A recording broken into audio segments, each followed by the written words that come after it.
Proliferación celular. De acuerdo con la teoría celular, establecida por el biólogo alemán Rudolf Virchow en el siglo XIX, se dice que las células provienen de otras células ya existentes. La vida de una célula se inicia con su formación a través de la división de una célula madre y termina con la formación de sus células hijas o con su muerte. Las etapas a través de las cuales pasa la célula desde su división celular a la siguiente constituyen el ciclo de la célula. La función básica del ciclo celular es la de duplicar en forma exacta la gran cantidad de ADN cromosómico y luego distribuir las copias en células hijas genéticamente iguales. La duración del ciclo celular varía de manera significativa y en los distintos tipos celulares. Por ejemplo, en células epiteliales del intestino tardan aproximadamente 12 horas, células hepáticas humanas un año aproximadamente. El ciclo celular se divide principalmente en dos fases, la interfase y la fase M. La interfase consta de fase de síntesis, fase G1 y fase G2. Fase de síntesis. En esta etapa, la célula duplica su material genético para pasarle una copia completa del genoma a cada una de sus células hijas. Fase G1 y fase G2. Entre la fase S y M de cada ciclo hay dos fases denominadas intervalo. En la fase G1 y G2, la célula está muy activa metabólicamente, lo cual le permite incrementar su tamaño, es decir, aumentando el número de proteínas y organelos. De lo contrario, las células serían más pequeñas en cada división.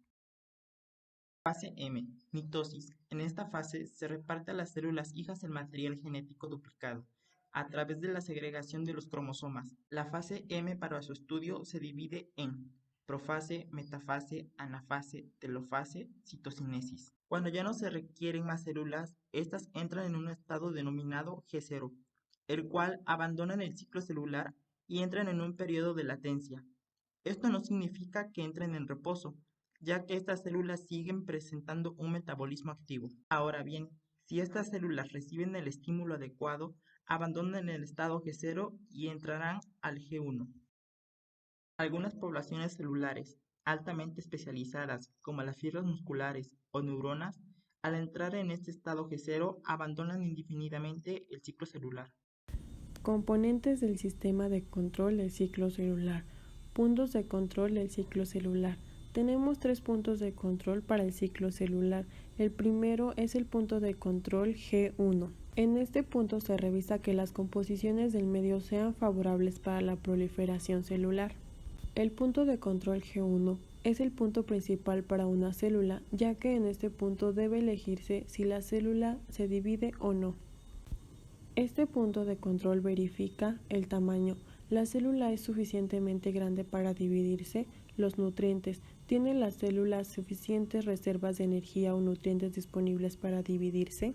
La integridad del DNA. ¿El DNA está dañado? El segundo punto de control es el punto de control G2. En este punto se garantiza que las células no ingresen en la fase de la mitosis hasta que su replicación sea completada. En este punto se revisa la integridad del DNA. ¿El DNA está dañado? Y la replicación del DNA. ¿El DNA fue completamente copiado durante la fase S?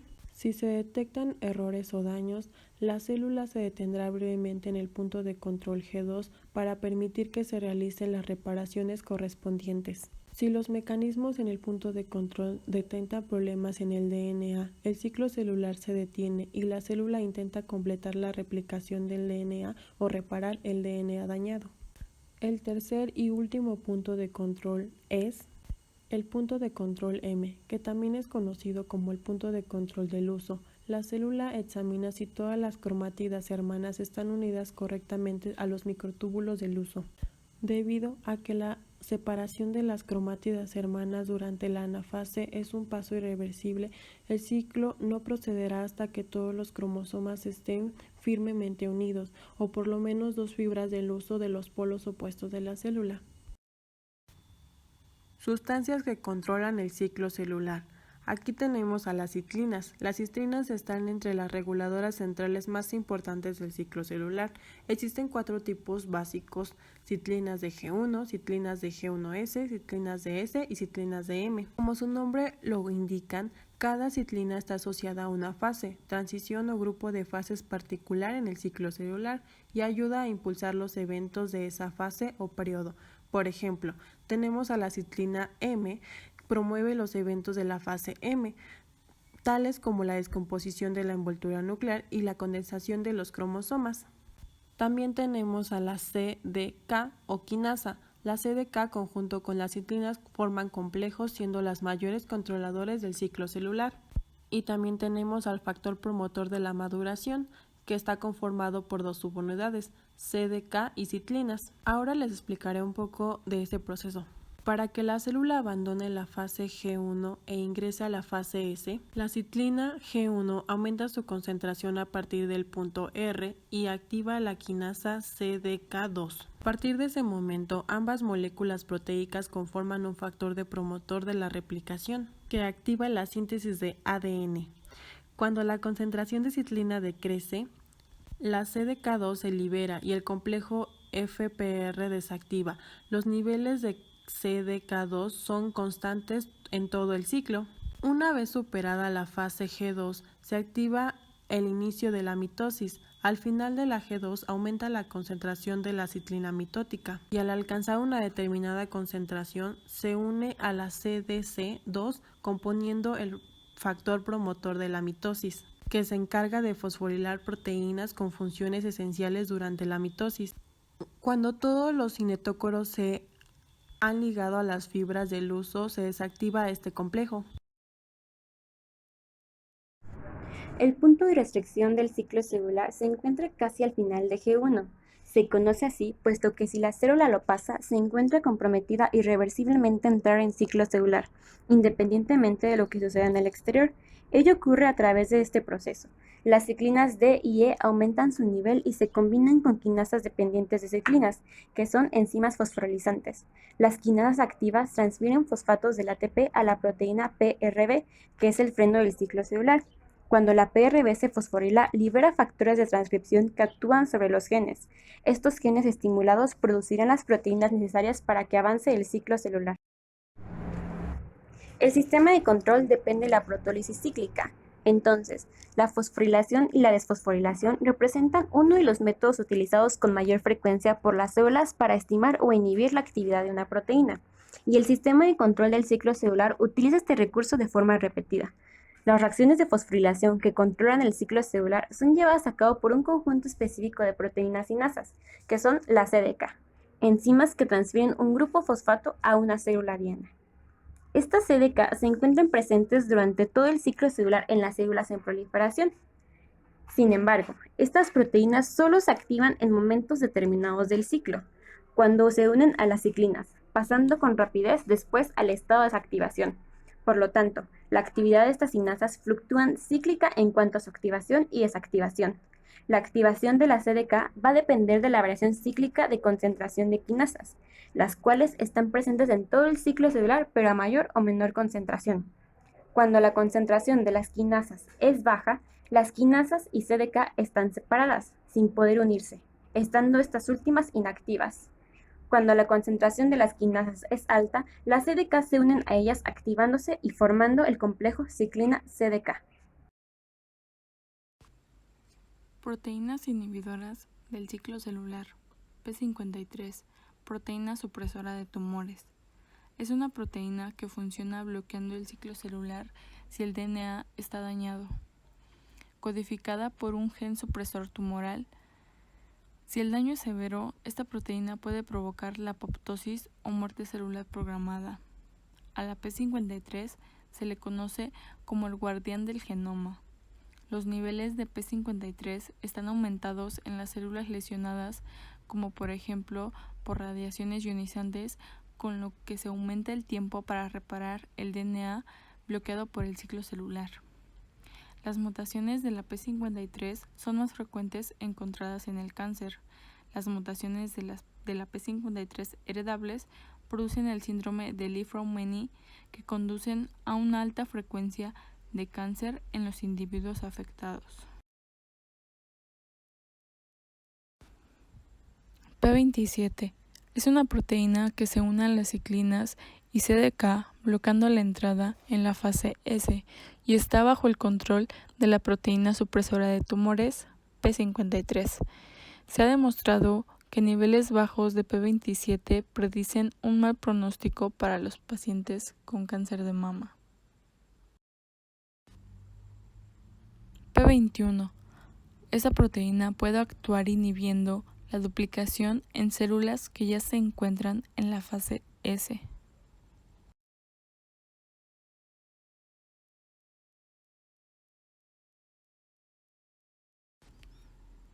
RB, proteína del retinoblastoma y factor de transcripción E2F. La PRB forma un complejo con miembros de la familia del factor de transcripción E2F. Cuando la PRB es fosforilada por las CDKs, se libera el E2F, que induce el paso de G1 a la fase S al activar la maquinaria de síntesis del DNA. P15 y P16. Ambas proteínas están bajo el control de la P53 y bloquean la actividad del complejo CDK-ciclina D, impidiendo que el ciclo celular progrese de G1 a la fase S. Control extracelular de la división celular. Las células de un organismo pluricelular deben de ser controladas de manera que se dividen solo y cuando el organismo necesita de otras células, ya sea para permitir el crecimiento de los tejidos o reponer las células perdidas. En consecuencia, para que una célula animal se divida no es necesario únicamente nutrientes, sino también señales químicas provenientes de otras células, generalmente de células vecinas.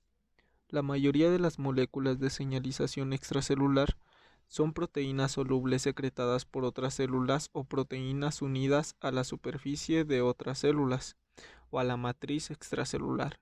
La mayoría de ellas actúa positivamente para estimular determinados procesos, pero otras inhiben el proceso.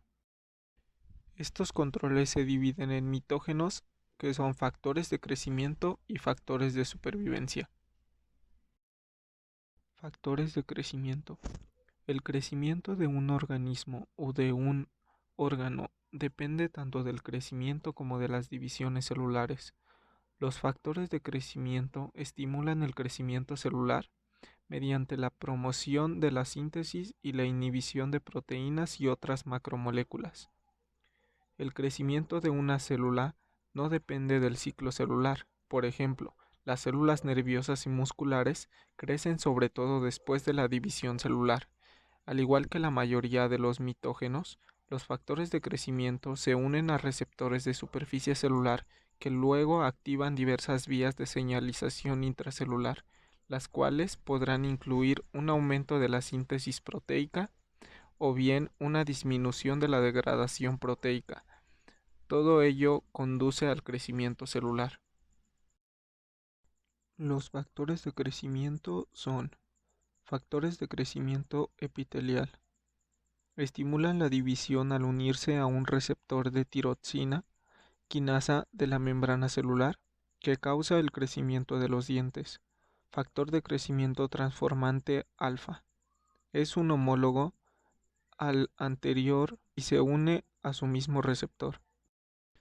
Factor de crecimiento derivado de plaquetas. Ocasiona que durante el desorden embrionario se produzcan crecimientos desproporcionados del encéfalo en comparación del crecimiento del resto del cuerpo.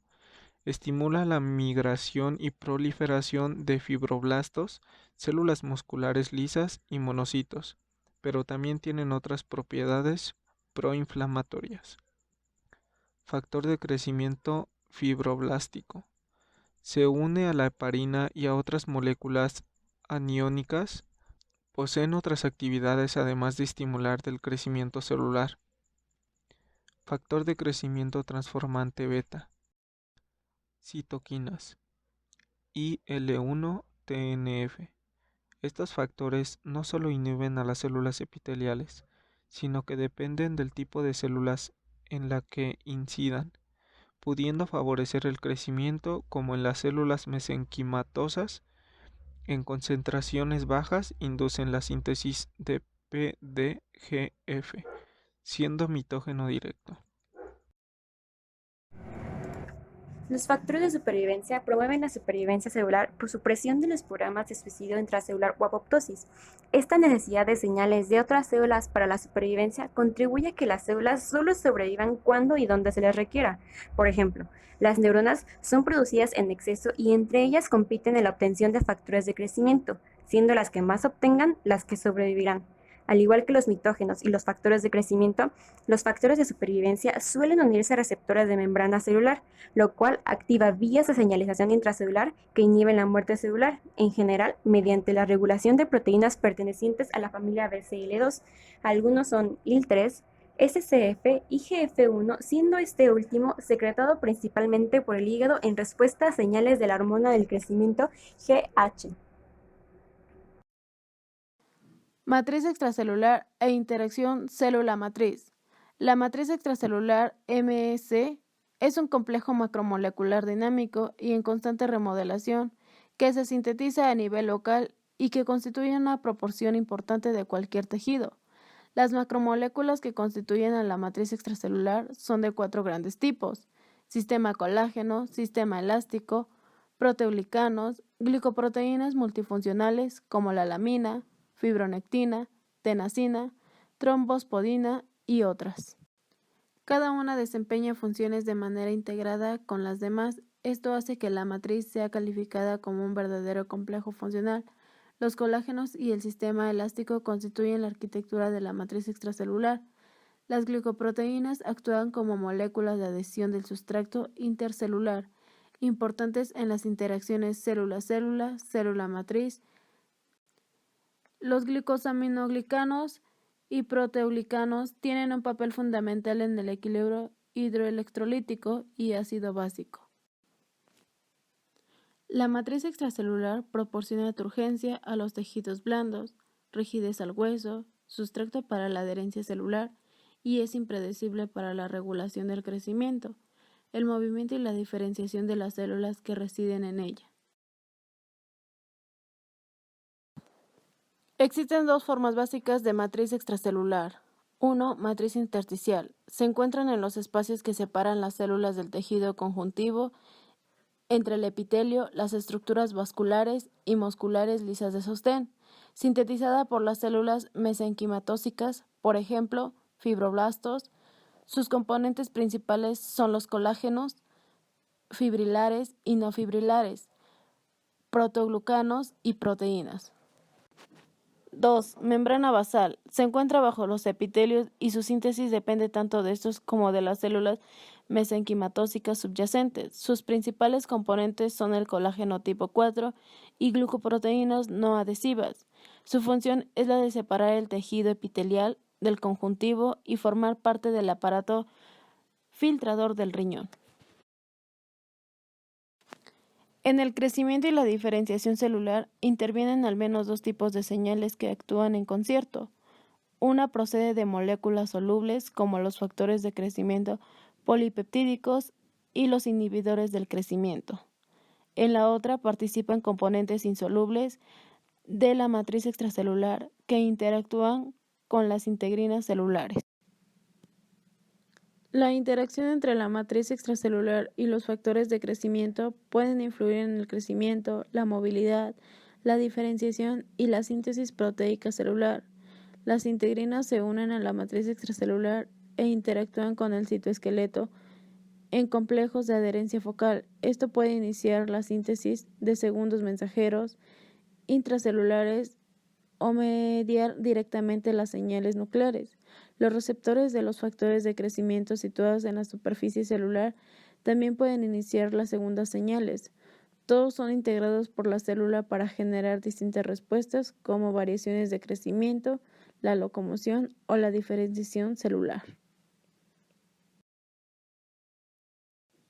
Un ejemplo de esta perturbación es la que presentan las glándulas salivales de pacientes con síndrome de Sturge, donde se observan cambios en la estructura, organización y función de acinos y ductos de la matriz extracelular. Por otro lado, la interacción de los leucocitos con la matriz extracelular es esencial para la migración, localización en tejidos, desarrollo y función de estas células que residen en ella.